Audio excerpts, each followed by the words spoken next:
धूल से भरा सुनसान जंगल के किनारे बसा था पत्थरवाड़ी नाम का डोंगरीला गांव। चारों तरफ घना काला और डरावना जंगल फैला हुआ था। उस रात अमावस थी। आसमान में चांद का नामो निशान नहीं था। पूरा गांव एक अजीब सी खामोशी की चादर में दबा पड़ा था। बस दूर कहीं जंगल की तरफ से कुत्तों के भौंकने की आवाजें और सूखी पत्तियों पर चलती हवा की सरसराहट सुनाई दे रही थी। गांव के बीचों बीच एक छोटा सा मिट्टी का घर था, जिसमें रघु और उसकी पत्नी गीता रहते थे।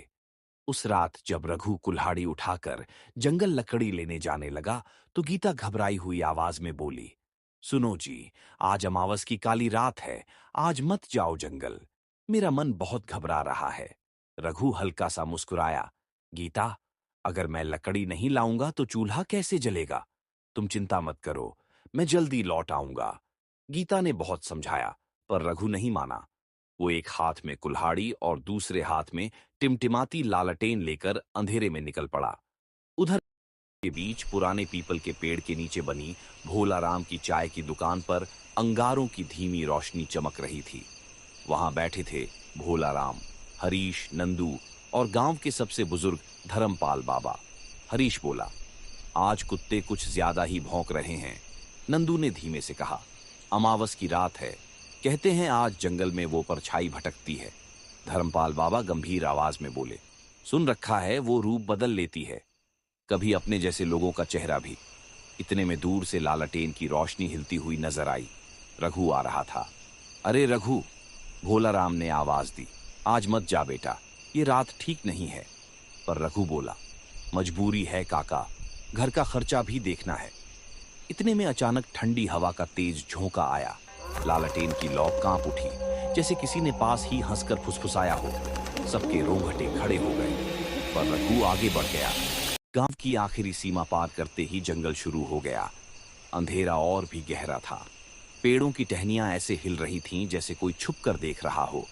अचानक रघु को एक परछाई दिखाई दी। वो पेड़ से उतरकर आगे बढ़ी। कौन है? रघु चिल्लाया, पर जवाब में सिर्फ सन्नाटा। फिर वो परछाई वापस लौटी, और इस बार वो गीता के रूप में थी। रघु का दिल जोर से धड़कने लगा। गीता, तुम यहां? वो आकृति मुस्कुराई, लेकिन उसकी आंखें ठंडी और अजीब थीं। घर चलो रघु, देर हो गई है। आवाज गीता की नहीं थी। रघु एक कदम पीछे हट गया, और तभी वो आकृति धुएं में बदलकर गायब हो गई। ये छलावा है, रघु के मुंह से निकला। फिर पीछे से कदमों की आहट आई। रघु पलटा तो धर्मपाल बाबा खड़े थे। मैं तेरा इंतजार कर रहा था रघु। उनकी आवाज भारी और खुरदरी थी। रघु समझ गया, तू बाबा नहीं है। तभी उनका चेहरा बदलने लगा। आंखें लाल, दांत लंबे, चेहरा डरावना। रघु भागा। छलावा पेड़ों के ऊपर नीचे कूदता हुआ उसका पीछा कर रहा था। भागते भागते रघु एक पुरानी खाई के पास पहुंच गया। आगे रास्ता खत्म। छलावा उसके सामने आया, और अचानक रघु का ही रूप ले लिया। अब एक तरफ असली रघु, दूसरी तरफ नकली। अब पहचानो कौन असली? वो हंसा।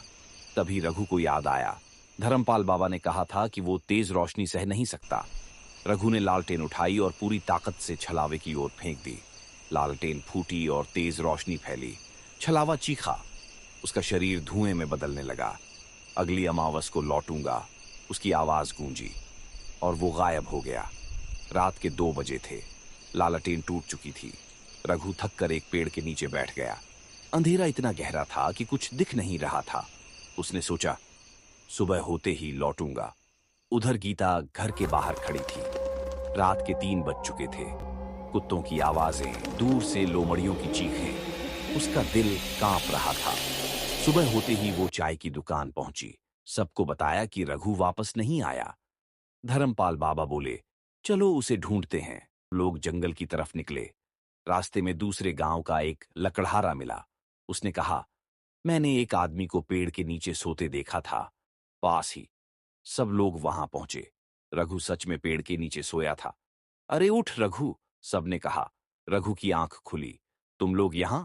गीता ने कहा, तुम घर नहीं आए? मैं पूरी रात नहीं सोई।